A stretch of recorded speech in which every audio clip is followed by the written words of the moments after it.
সাহিত্য পরিষদের ৩ যুগ পূর্তি। শিক্ষার্থীদের সম্মাননা, সাহিত্যের চর্চায় নতুন প্রেরণা।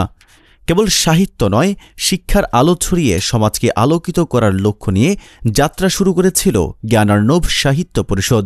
৩ যুগ আগে ছোট্ট একটি আয়োজন থেকে শুরু হওয়া এই সংগঠন আজ কেবল সাহিত্য চর্চার কেন্দ্র নয়, বরং প্রজন্মের পর প্রজন্মকে শিক্ষা, সংস্কৃতি ও মানবতার চেতনায় উজ্জীবিত করছে। শনিবার ২০ সেপ্টেম্বর সকাল ১০টায় দাউদকান্দি উপজেলার শহীদনগর এম.এ. জলিল উচ্চ বিদ্যালয় মিলনায়তনে আয়োজন করা হয় সংগঠনের ৩ যুগ পূর্তি উদযাপন ও কৃতি শিক্ষার্থীদের সংবর্ধনা অনুষ্ঠান। অনুষ্ঠানে প্রধান অতিথি হিসেবে উপস্থিত ছিলেন জাতীয় কৃষি ও পরিবেশ পদকপ্রাপ্ত অধ্যাপক মতিন সৈকত এআইপি। তিনি তার বক্তব্যে বলেন, দেশের উন্নয়ন ও সমাজের অগ্রযাত্রা নির্ভর করে নতুন প্রজন্মের শিক্ষার উপর। সাহিত্য আমাদের আত্মিক উন্নয়ন ঘটায়, আর শিক্ষা আমাদের যোগ্য নাগরিক করে তোলে।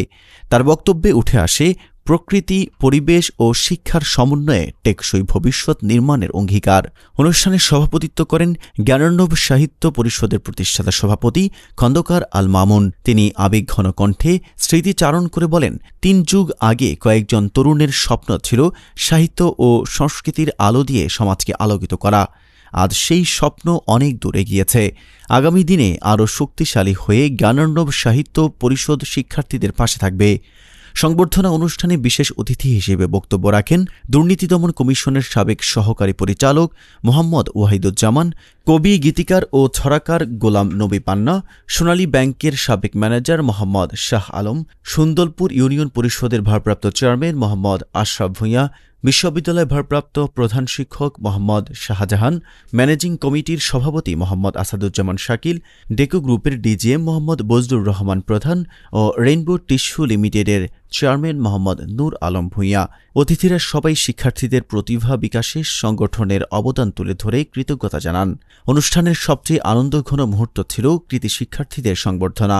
দাউদকান্দি উপজেলার বিভিন্ন শিক্ষা প্রতিষ্ঠানের মেধাবী শিক্ষার্থীদের হাতে সম্মাননা ক্রেস্ট ও সংবিধান তুলে দেওয়া হয়। শিক্ষার্থীদের মুখে ছিল আনন্দের উচ্ছ্বাস, আর অভিভাবকদের চোখে গর্বের ঝিলিক।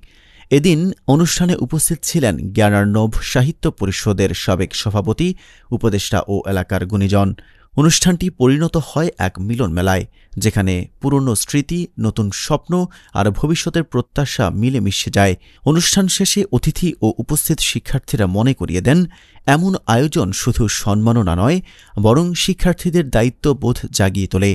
আগামী দিনে জ্ঞানার্ণব সাহিত্য পরিষদ যেন আরও বড় পরিসরে কাজ করে যায়, সেই প্রত্যাশা ব্যক্ত করেন সবাই। দাউদকান্দির মানুষ বিশ্বাস করে, সাহিত্য ও শিক্ষার এই ধারাবাহিকতা প্রজন্মকে যেমন আলোকিত করবে, তেমনি সমাজকে এগিয়ে নেবে আরও অনেক দূর। রিপোর্ট করেছেন মোহাম্মদ শরীফুল ইসলাম, ট্রুভিশন টিভি।